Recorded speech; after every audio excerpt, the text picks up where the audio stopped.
Today we're going to see the relationship between subject pronoun, direct object pronoun, and the indirect object pronoun. We're going to be concentrating on the indirect object pronoun. So let's take a look at those pronouns. All three groups, 1, 2, and 3, are pronouns, but they're slightly different and they play slightly different role in the sentence. The subject pronoun, it is something or someone who does something in a sentence. For example, you could say Jack eats ice cream.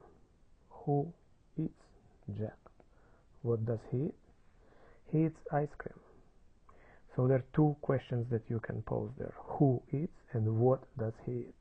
So who will be the subject and it will be Jack, and what will be the direct object or the ice cream. So there is no indirect object pronoun, and the sentence does not have to have neither direct nor indirect object pronoun. So let's take a look how it works in Spanish. Jack is he, and he, we already know that will be subject pronoun, and it will be él right here because it is a masculine and it is singular. So it will be él, and it is he. How do you say he eats? Él come, and then you'd say el helado. El helado is a masculine singular ice cream. So if you substitute the direct object for the direct object pronoun, you need to substitute it for the direct object pronoun, singular and masculine. What will it be? It will be right here, and it will be lo, because it is singular and it is masculine. So it will be, you could say, él lo come. Predictable and easy. The only difficulty is it's that the direct object pronoun comes not at the end as in English, he eats it, but it is rather he eats. So you need to remember that the direct object pronoun goes before the conjugated form. Alright, so now let's move on to the indirect object pronoun. Indirect object pronoun will be right here. Note that the first two are similar to direct object pronoun, and that answers to the question to whom, for whom, or to what, or for what. So for example, if the same Jack decides give the ice cream to someone,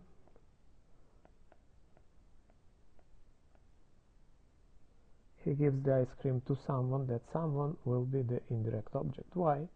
Because it receives the action indirectly.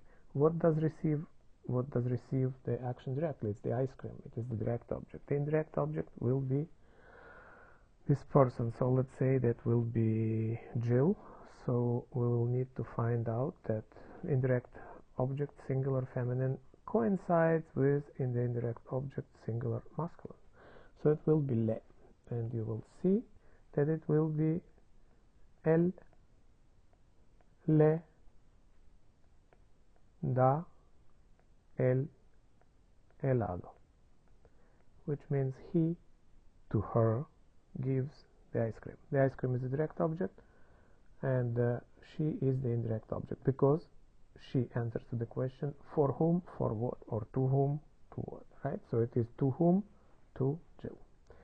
Okay, let's move on, and let's see. Here we have two characters. We have Señora Pera, and we have Señor Sandía, and we have here the flores. So let's say he gives them to her. What will be the subject? He, because he does something. What does he do? He gives. And then he gives what? He gives the flowers. So the flowers answer to the question what, and therefore it is the direct object. But to whom he gives those flowers? He gives them to the Signora Pera. The Signora Pera will be the indirect object. Alright, so we have here the El Señor Sandía y la Señora Pera. Ellos son una pareja. The subject pronoun for Señor Sandía is él, because it is singular masculine. The subject pronoun for Señora Pera is ella, because she is singular feminine. You have here subject pronoun and the indirect object pronoun. You have yo, tú, ella, él, usted, nosotros, vosotros in Spain, ustedes, ellos, ellas.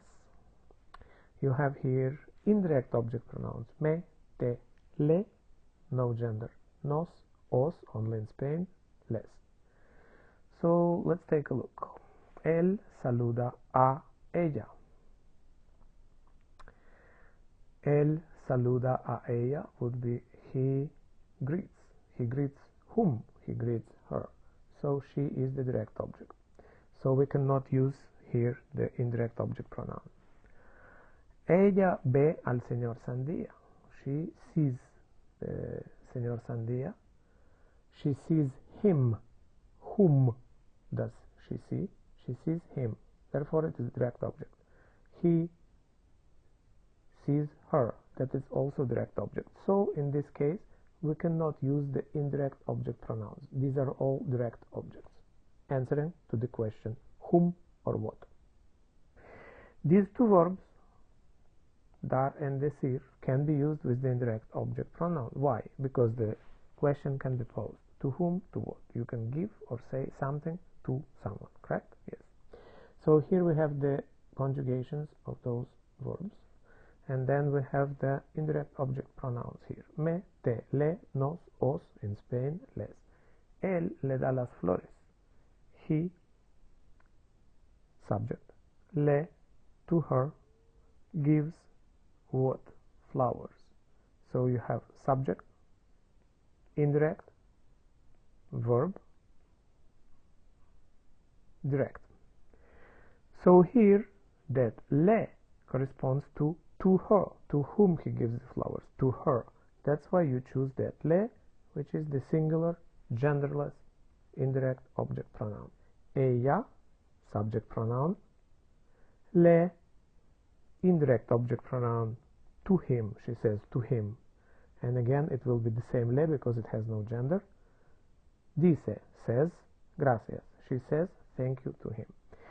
So the difficulty might be the following. In English, you use either indirect object pronoun or you use the indirect object itself. In Spanish, even if you use the indirect object, you still have to use the indirect object pronoun.